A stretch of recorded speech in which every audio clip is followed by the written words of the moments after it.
여러분의 건강에 대한 상식 업그레이드 시켜드리는 생활플러스 시간입니다. 10월 첫째 주 전립선 주간을 맞아서 오늘은 전립선에 관한 오해와 진실에 대해서 알아봅니다. 관심 많으신 분들 지금부터 채널 고정해 주시고요. 먼저 지금 제 옆에 그 궁금증 풀어주실 서남의대 명지병원 비뇨기과 정태윤 교수님 나와주셨습니다.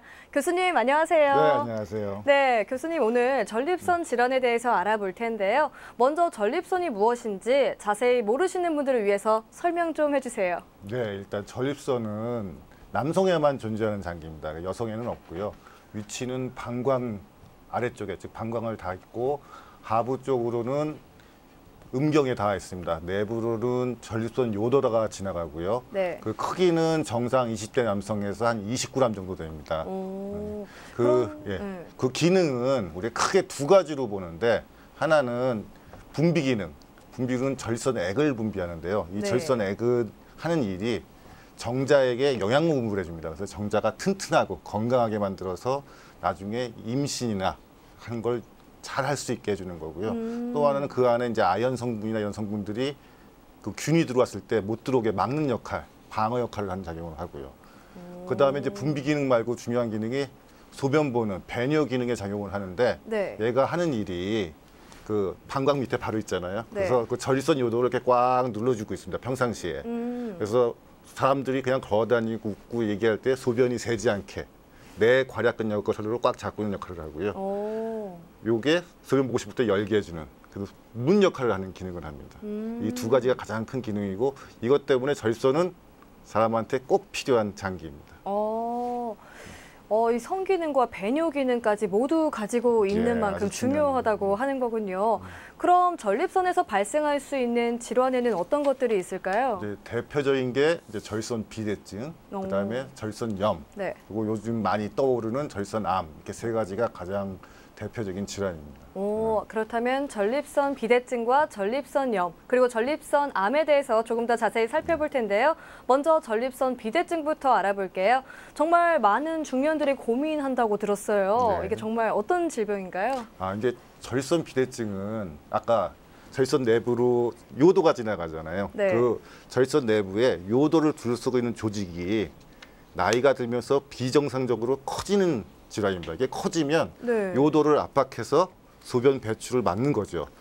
예를 들면 우리 하수가 오래되면 찌꺼기들이 차오르면서 막혀가지고 잘 배출이 안 되게 막아서 말썽이 나잖아요. 네. 똑같이 사람한테, 특히 남성에서도 이 전립선 요도가 꽉 막히면서 소변을 못 나가게 해가지고 소변을 잘 못 보게 하는 배뇨 증상을 일으키는 병이 전립선 비대증입니다. 배출구가 막히면 물이 흐르지 못하는 것처럼 이렇게 비대증 걸리면 소변을 그럼 잘 보지 못하는 건가요? 어떤 그렇죠. 증상들이 네. 또 있죠? 그러니까 막힌 증상으로 보면은요. 네. 오줌 줄기가 아주 쫄쫄쫄 가늘어지고 막상 화장실을 가면 잘 안 나오고 한참 서 있고 네. 또 이게 너무 자주 가게 되고 자다가 밤에 두 번, 세 번씩 일어나서 화장실 잠깐 찾게 만들고 또 급해서 참지 못하고 여러 가지 증상들이 나타납니다. 굉장히 불편하겠어요. 네, 아주 많이 불편하죠. 그렇다면 이 전립선 비대증은 도대체 왜 생기는 건가요? 이게 참 전립선 비대증이 생기는 원인은 여러 가지를 얘기를 합니다. 뭐 인종이나 유전적, 먹는 음식 다 얘기하지만 가장 중요한 건 두 가지입니다. 첫 번째가 나이, 연령이 가장 중요한 원인이고, 그러니까 나이가 들수록 전립선은 생깁니다. 두 번째가 남성 호르몬입니다. 남성 호르몬이 없으면 전립선 비대증은 생기지 않습니다. 이 두 개가 가장 중요한 역할이고, 이게 이제 뭐 다른 얘기를 보면은 백인이 동양인보다 많이 생깁니다. 그러니까 인종적인 문제고요. 또 동양인도 서양에 가서 살면서 고기를 많이 먹거나 그러면 전립선 비대증 발생률이 높아집니다. 그래서 음식도 영향을 많이 줍니다. 그래서 요즘 우리나라가 많이 생기죠. 많이 서양화돼서 음식 습관이. 예. 그렇다면 실제로 얼마나 많은 분들이 이 전립선 비대증으로 고통받고 계시나요? 이런 통계가 나왔는데요. 60대 남성의 50에서 60% 정도가 전립선 비대증을 갖고 있다고 얘기하면 되고요. 만약 70대로 올라가면 70%, 80%그 이상은 100% 갖고 있다고 보면 됩니다. 굉장히 높네요. 혹시 TV를 보시는 분들도 자신이 전립선 비대증인지 판단해 볼 수 있는 기준이 있을까요? 예, 우리 전립선 증상 표가 있는데요. 표가 준비되어 있군요. 예. 우리가 그 평소 아까 얘기했던 소변이 남아있는 것 같이 느끼는 잔뇨감이라든가 빈뇨, 야간뇨 이런 것들을 점수를 매깁니다. 그래서 그 점수에 따라서 7점 미만은 아주 경미한 증상이다. 네. 그리고 19점까지는 한 중간 정도, 20점에서 35점까지는 아주 심한 정도다 얘기하는데 쉽게 말하면 조금 소변 보는 게 내가 뭐가 문제가 있다. 그러면 확인해 보는 게 좋습니다. 그렇다면 이제 진단을 받았으면 치료를 해야 되는데 네. 치료는 어떻게 이루어지나요? 일단 전립선 비대증의 치료는요. 크게 약물 치료, 그러니까 우리가 약물 네. 치료나 뭐 습관 고치는 게 하나가 첫 번째니까 약물 치료가 우선이고요. 네. 약물 치료에는 우리 알파 차단제나 여러 가지 약물이 있습니다. 그다음에 이제 약을 써서 잘 안 듣는 분들, 약을 먹는데 증상이 좋았다가 점점 악화되거나 아예 효과가 없거나 네. 약을 먹으면 약의 부작용 때문에 더 이상 약을 못 먹게 되거나 그런 분들은 그때에 맞춰서 이제 수술적 치료를 합니다. 그 수술적 치료는 아직까지 골든 스탠다드는 경요도독 전립선 절제술이라고 해가지고요.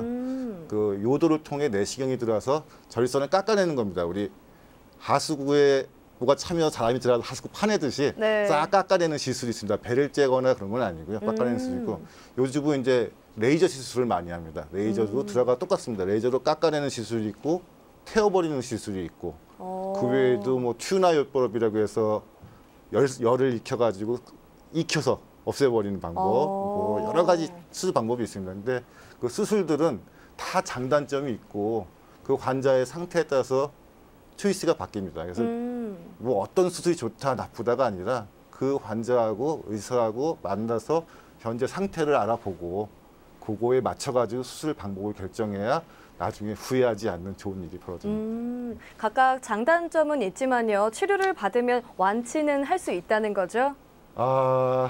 이게 참 많은 분들이 물어보십니다. 완치 가능하냐? 기본적으로 이 전립선 비대증은 나이가 들어서 생기는 병입니다. 그러니까 약을 먹는다고 해서 완치가 되는 건 아닙니다. 이게 우리 마치 고혈압이 약을 먹으면 혈압이 낮아졌지만 네. 그게 치료가 된 건 아니죠. 네. 약을 끊으면 다시 올라가듯이 전립선 비대증은 그 꽉 조이고 있는 조직을 느슨하게 해서 소변을 잘 보게 해주는 게 전립선 약인데 네. 이 약을 먹다가 끊으면 다시 증상이 나타납니다. 그러니까 완치는 아니고요. 물론 이제 약제 중에 전립선 자체를 작게 만들어주는 약이 있습니다. 이 약을 쓰면은 전립선이 작아지니까 증상이 개선되고 나중에 재발도 좀 적게 한다고 하지만 그 약도 결국은 끊으면 다시 병원 진행이 되고요. 그렇군요. 그리고 또 이제 수술도 또 그렇습니다. 수술도 우리가 수술하면 완치가 됩니까 하고 많이 물어보는데 네. 수술을 하여도 수술 자체가 이 막혀 있는 조직만 싹 긁어냈고 전립선 자체는 남아 있기 때문에 네. 다시 시간이 지나면 다시 자라요. 우리 하수구 뚫어주면 나중에 다시 막히듯이. 네. 그래서 중요한 거는 약물 치료나 수술 치료나 그 사후 관리 계속 추적 관찰하면서 재발했어. 재발하면 다시 수술하든가 약을 쓰든가 아니면 재발 못하게 아예 약을 쓰든가 네. 그런 걸 하는 게 더 중요하죠. 네, 알겠습니다. 지금까지 전립선 비대증에 대해 들어봤고요. 다음은 전립선염인데요. 전립선염은 무엇인가요? 말 그대로 전립선에 생기는 염증입니다. 이게 뭐 세균 감염이나 어떤 원인인지 무슨 염증이 생기는 건데 급성 염증부터 만성 염증 여러 가지가 있습니다. 그럼 종류가 있다고 하는 것 같은데 그럼 종류에 대해서 조금 더 자세히 설명 좀 해주세요. 이게 종류가 4가지 구분으로 나누는데요. 그냥 분류 방법을 쉽게 얘기하면 세균성이냐, 그러니까 균이 보이는 세균성이냐, 세균성이면 급성이냐, 막 고열이 나고 배뇨통이 나타나는 급성이냐, 만성 세균성이냐 나눌 수 있고요. 비세균성, 균은 안 보이지만 염증 세포만 보이는 경우, 염증만 있는 거예요. 염증성이냐. 또 염증성인데도 염증은 있고 없고가 또 차이가 나고요. 또 하나는 염증은 있지만 증상이 없는 분도 있습니다. 이렇게 해가지고 군을 이렇게 복잡하게 좀 나눕니다. 조금 복잡한데요. 그러면 전립선염이 왜 생기는 건지 그 이유가 궁금해요. 네, 그게 참 어려운 얘기인데요. 우리 세균성인 경우엔 대부분이 상행성 감염, 그러니까 요로 감염증이랑 똑같이 바깥에서 타고 들어오는 겁니다. 그러니까 대장균 같은 게 요를 타고 들어와서 생기거나 우리 성병, 임진이나 비임균성 요도염이 타고 들어와서 전립선염을 일으킨 경우가 있고 혈행성으로 피를 타고 들어와서 균이 들어오는 경우도 있고 그리고 비세균성인 경우에는 뭐 스트레스나 또 다른 뭐 소변을 너무 참아서 생기는 분들도 있고 네. 여러 가지 다른 게 생기니까 그만큼 좀 복잡하게 원인이 딱 이거다라고 말하기 좀 어려운 병입니다. 원인은 잘 알 수 없지만 하지만 치료는 가능하겠죠? 정말 아쉽게도 급성, 제규성 전립선염은 그래도 치료가 어느 정도 잘 되는데요. 만성 네. 쪽으로 가면 치료가 굉장히 어렵습니다. 치료는 기본적으로 세균성이나 염증성은 항생제를 쓰고요. 네. 그렇지 않으면 전립선 약, 아까 알파 차단제나 이런 기본적으로 전립선 비대증에 쓰는 약 또는 소염 진통제, 뭐 물리치료, 그러니까 뜨뜻하게 온열요법이다 이런 식으로 치료를 해주는데 이게 치료법이 정확한 게 없고 지지부진하다는 건 잘 안 낫는 병이라서 그래서 지금 많이 힘든 병입니다. 고생도 많이 하고 많이 힘든 병입니다. 이 병은. 네, 알겠습니다. 정말 다른 질환이고 문제도 다르고 치료법도 많이 다르네요. 자, 이번에는 마지막으로 전립선 암에 대해서 알아볼게요. 이 전립선 암 어떤 질환인지 설명 좀 해주세요. 네, 이게 간단하게 얘기하면 똑같이 전립선에 생기는 암이죠, 암. 네. 우리 암이라는 게 정상적이지 못한 세포가 계속 자라는 걸 전립선 암이라고 합니다. 이 전립선 암은 우리나라에서 고령화 사회가 되면서 점점 늘어나고 있는 암인데요. 네. 이게 참 진단하고 나서도 여러 가지 말이 많고 네. 치료하기도 어렵고 말이 굉장히 많은 암입니다. 근데 어쨌든 중요한 거는 우리나라에서도 굉장히 많이 늘어나 있고 서양에서는 넘버원 제일 많은 남성 발생률 암입니다. 지금 현재 우리나라에도 약 3위 남성에서 발생하는 암의 3위 정도 차지를 하고 있다고 알고 있고요. 발생 원인은 아까 비대증과 비슷하게 인종이나 뭐 이런 게 좀 많은 영향을 주고요. 그 성인병을 일으키는 우리 음식들 있죠, 뭐 고기 네. 같은 거 네. 그런 것도 원인이 된다고 그럽니다. 그리고 치료는 그때그때 그 발견 당시 기수라든가 나이, 환자 건강 상태 요거에 따라 다 바뀝니다. 요거는 너무 복잡해가지고 나중에 꼭 진단됐으면 담당 선생님하고 잘 상의를 해서 결정을 해야 될 것 같습니다. 네, 알겠습니다. 지금까지 비대증, 염, 암에 대해서 다 들어봤는데요. 지금부터는 전립선과 관련해서 많은 분들이 궁금해하시는 것들을 여쭤볼게요. 먼저 이 전립선 수술을 받으면 요실금이 생기거나 이 성기능에 문제가 생긴다 이렇게 알고들 계시는데 어떤가요? 네, 이게 참 두 가지로 나눠야 되는데요. 우리가 이제 환자분들하고 수술 얘기를 하기 시작하면은 꼭 물어보는 게 이 요실금 그리고 성기능이에요. 물론 남자들이 다 관심이 많죠. 우선 비대증이냐 암이냐, 그러니까 비대증 수술이냐 암 수술이냐를 나눠서 생각을 해야 됩니다. 네. 전립선 비대증 수술은 그 커져 있는 비대되어 있는 전립선 요도 부위 주위만 잘라내기 때문에 이게 요실금이 별로 안 생겨요. 수술 자체 방법에 따라서. 네. 그 내부 괄약근이 많이 없어지지만 다 없어지는 게 아니기 때문에 요실금은 거의 없고요. 물론 굉장히 비대가 많이 됐던 사람을 많이 잘라내거나 네. 환자 자체가 그 전에 신경이성 방광이나 다른 원인으로 요실금이 있는 사람들은 수술하고 나서 요실금이 생기지만 그런 네. 분들도 대부분 약물 치료나 물리치료를 하면 회복이 됩니다. 그럼 그리고 암의 경우? 암의 경우는 이제 완전히 틀어지는데요. 전립선 암의 경우는 이 전립선 자체를 다 드러내는 게 원칙입니다. 왜냐하면 남아있으면 거기서 암이 발생하기 때문에. 그래서 내부 괄약근 다 없어지고 외부 괄약근도 일부 날아가기 때문에 거의 50% 이상에서 요실금이 발생합니다. 근데 이제 이 발생한 요실금도 아까 얘기했듯이 뭐 약물 치료, 물리치료하면 좀 많이 좋아지기 때문에 너무 걱정 안 하셔도 됩니다. 그리고 성기능은 똑같이 또 비대증하고 암하고 틀린데 성기능은 우리 경료도덕 전립선 수술, 그러니까 전립선 비대증 수술은 이 성기능을 관리하는 그 조직, 그러니까 신경이나 혈관이 전립선 외부에 포진하고 있어가지고 거기까지 수술이 진행이 안 됩니다. 그래서 거의 성기능에는 문제가 없고요. 다만 비대증 수술하고 났을 때 문제가 되는 게 역사정이라고 해가지고 이 사정 장애가 생깁니다. 이거는 뭐 수술을 하고 나면 거의 90% 이상이 다 발생을 하는데요. 네. 정액이 사정할 때 정상적으로는 내부 괄약근이 막아주고 외괄약근이 열어주면서 사정이 돼야 되는데 이 내괄약근을 다 수술해서 제거를 해버렸기 때문에 사정액이 앞으로 나가는 게 아니라 반강적으로 올라가요. 그래서 역사정이라고 그러는데요. 성기능 자체에서 문제되는 건 이 역사정 하나밖에 문제가 없습니다.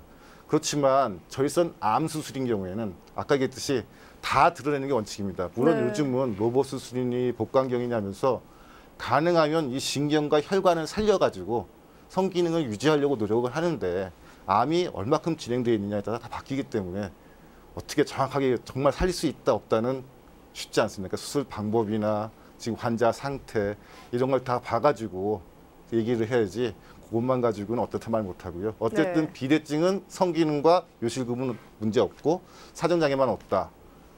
암은 요실금과 성기능 다 나빠질 수 있지만 나중에 약물 치료나 물리 치료 같은 걸로 어느 정도 회복은 할 수 있다라고 생각하시면 됩니다. 네, 알겠습니다.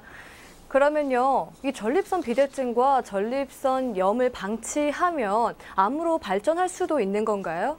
아, 이게 전립선 염도 그렇고 아까 잘 치료가 안 된다고 그랬죠. 네. 전립선 비대증도 그렇고 낫는 병이 아니라 갖고 가는 병입니다. 그러니까 갖고 가면서 그 증상에 맞춰서 치료를 하다 보니까 환자분들이 이걸 오래 앓고 있으면 암이 되지 않느냐 하고 걱정이 많이 돼서 물어보시는 건데요.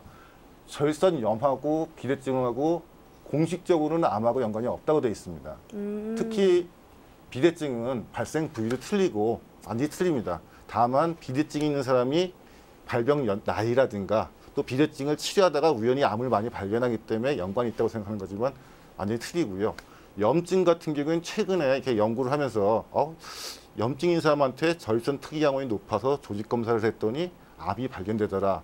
그러면서 조금씩 연관성을 찾아가고 있긴 한데 아직도 공식적으로는 이게 꼭 암이 된다는 얘기는 아닌 것으로 되어 있습니다. 네, 알겠습니다. 이거 정말 사람들이 많이 오해하고 있는 부분인 것 같은데요. 이런 말이 있더라고요. 전립선 암은 죽는 병이 아니라서 뭐 치료하지 않아도 상관없다. 이렇게 믿고 계시는 분들 꽤 많으시던데 사실인가요? 예, 그 전립선 암이 대부분 발병 시기가 고령 어르신한테 발병하고 또 이 암의 특징이 대부분이 순환, 악성도가 낮은 암들입니다. 그러다 보니까 이 암이 진행을 해서 증상을 나타내고 사람 목숨을 위험하게 하는 데까지 걸리는 시간이 오래 걸립니다. 그러다 보니까 이제 한 80 넘으신 분, 90 되신 분들, 건강하지 않은 분들이 암이 발견되면 이 암 때문에 돌아가실 확률보다 다른 질환, 뭐 뇌출혈이나 심장마비로 돌아가실 확률이 더 높기 때문에 네. 치료 안 해도 된다라고 의사들이 얘기를 합니다. 네. 근데 암이라는 게 이렇게 단순하지 않고 아까 얘기했듯이 악성도가 독한 놈들이 있습니다. 이 악성도가 독한 암이 발견돼가지고 만약 이게 50대, 60대 젊은 사람한테서 전립선 암이 발견됐는데 특히 악성도가 높은 세포다 타입이 이런 분들은 1, 2년 내에 증상이 나타나고 굉장히 빠른 진행이 돼서 돌아가실 확률이 굉장히 높기 때문에 적극적인 치료가 필요합니다. 그래서 처음 진단 시에 그 환자 상태, 병기 그리고 세포 악성도 이런 걸 잘 따져가지고 치료 방침을 결정해야 되고요. 물론 뭐 아까 얘기했듯이 성기능이라든가 요실금 이런 것도 다 생각을 해봐서 결정을 하셔야 됩니다. 네, 알겠습니다. 오늘 TV 보고 계시는 시청자분들에게도 정말 많은 도움 됐을 것 같아요. 교수님 오늘 좋은 말씀 잘 들었고요. 나와주셔서 감사합니다. 네, 감사합니다. 전립선 질환은 증상이 없는 경우도 있기 때문에 언제나 정기검진이 매우 중요하다는 것 다시 한번 기억해둬야 할 것 같습니다. 오늘도 여러분의 지식을 넓혀드리는 유익한 시간이 됐길 바랍니다. 시청해주신 여러분 고맙습니다.